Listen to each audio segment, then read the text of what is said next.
We're making a video about nothing, yeah.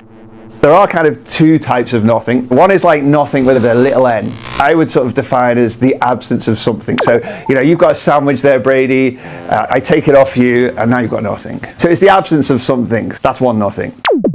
There's another one which is like nothing with a capital N, if you like an absolute concept. You know, like a true nothing. This is a nothing which never has the potential to be something and has never been something.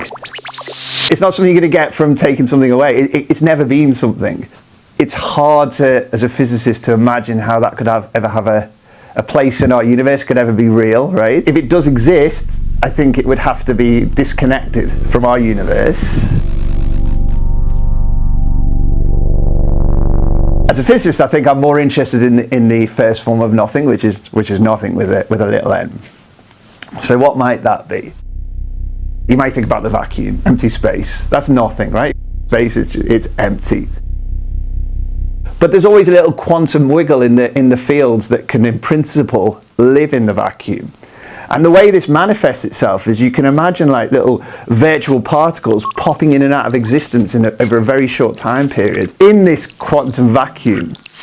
And that effect actually gives the vacuum an energy, gives it a vacuum energy, which could be the origin of dark energy. What are these things that are popping in and out of existence? Why are you calling them virtual? In some sense, a particle is a fluctuation in a field. That's what a particle is. But these aren't particles that you can have. They're never there at the beginning. They're never there at the end. They're just the sort of mess in the middle. But you can never step in and grab one. They're really just a sort of a word that we use to describe the fluctuation in a field due to quantum effects. You know, the fact that we really live in this quantum environment, not a classical environment. But it does create an energy and a pressure that acts on the universe. Absolutely, yes, it would. And so this is the reason that I would say that the vacuum is not nothing, because it's got energy, for example. It carries an energy density which may or may not be driving the acceleration of the universe. So it's definitely not nothing. So is there even a nothing? So I've talked to you about Ed Witten before. He's a very smart guy, Fields medalist, great physicist. In 1982, which I think is the year Aston Villa won the European Cup, a bit random. So in 1982, he actually discovered a nothing. So he was messing about with some solutions to Einstein's equations describing gravity and space-time. He realized in certain situations you could have what's called a bubble of nothing. So this is wild. This is what you should imagine, right? Is that you've got some space-time, maybe this room, right? And suddenly there's an instability, and a bubble appears. Inside that bubble is literally nothing. It's not a vacuum. It's not a vacuum. It is nothing. So you can imagine, right? So imagine this bubble. This bubble will grow, by the way. You know, so you can see your sofa there in your lounge, right? Bubble then engulfs the sofa. It's not like the sofa just disappears. The actual space that the sofa was occupying also disappears. It just ceases to exist. So the reason this happens, the precise nature of Witten's bubble of nothing was he has to have like a compact direction, so that one of his directions goes round in a loop like a circle, and that size of that circle pinches off to nothing, and that's the location of his bubble. So Witten found this bubble of nothing, right? And you're like, okay, this is kind of scary. He thought of it, he didn't find one. Well, he thought, yeah, okay, yeah, fair enough. There's no experimental verification, but he saw it within Einstein's equations, right? That certain situations you could have an instability towards a bubble of nothing literally appearing. Two physicists, Brown and Darling, they came up with a really weird take on what nothing might actually be based on what Witten had done. So they claimed that nothing could also be thought of as infinitely negatively curved space-time. So let me explain what that is. So the way we really think about gravity and the way that Einstein taught us is in the curvature of space-time. So that curvature can be positive, like the curvature of a sphere, or it can be negative, for example, a bit like the curvature of a saddle.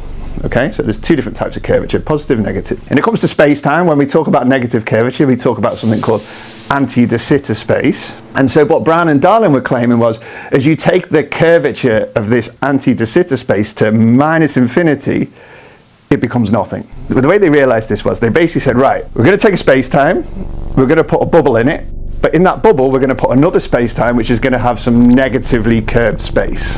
Okay, and then we're going to drive that curvature down towards minus infinity.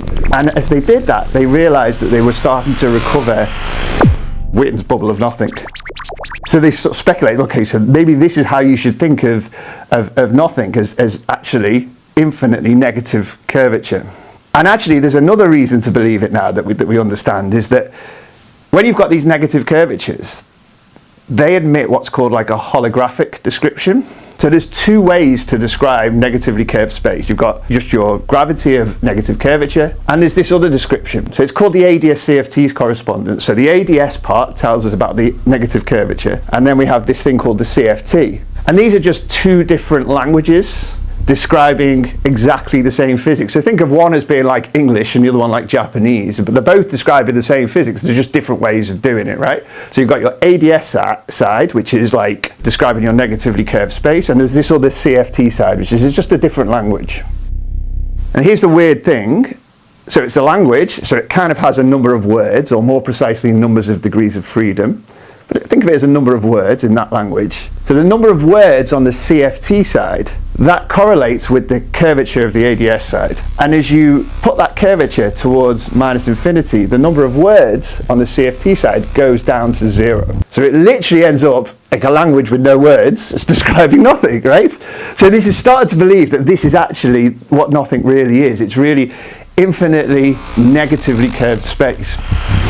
But does it have a volume? If there was a bubble of one of these bubbles of nothing in the room, could I measure its like diameter? It's a very good question. Yes, you could measure the diameter in your space, but actually it's true. In the infinitely negatively curved space, distances go to 0. Actually, they do. They go to 0 size. That's another feature of it. What would happen if you jumped into the bubble? There's nothing to jump into.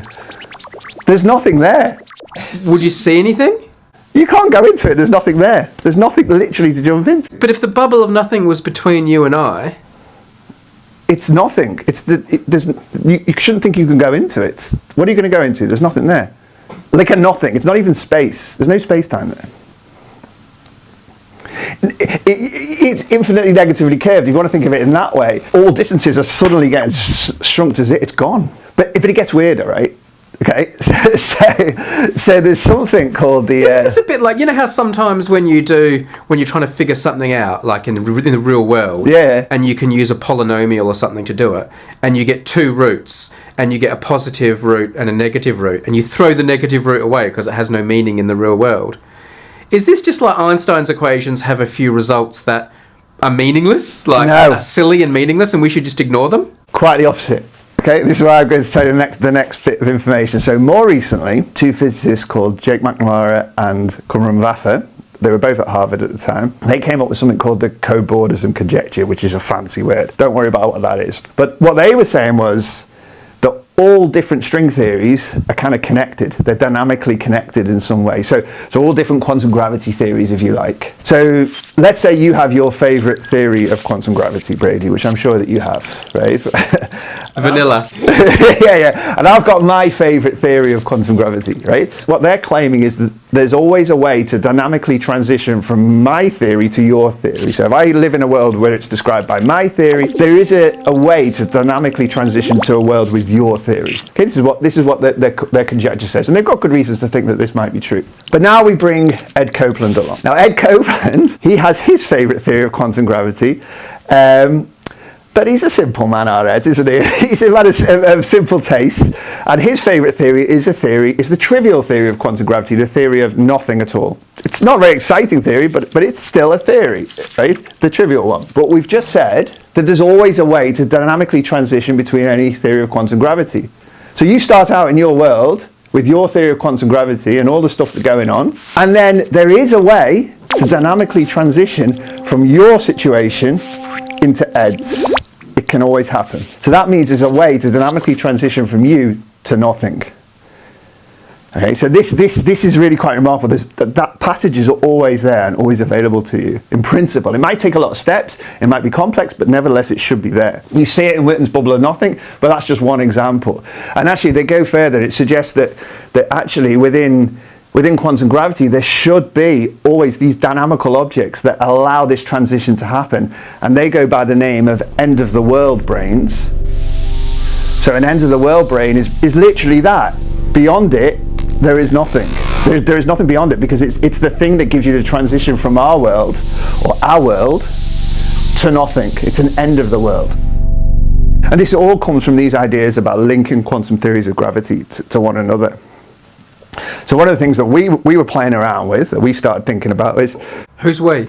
Me, Ben, my student Ben, and Paul Saffin here at Nottingham. So we started thinking about, could you live on an end-of-the-world brain?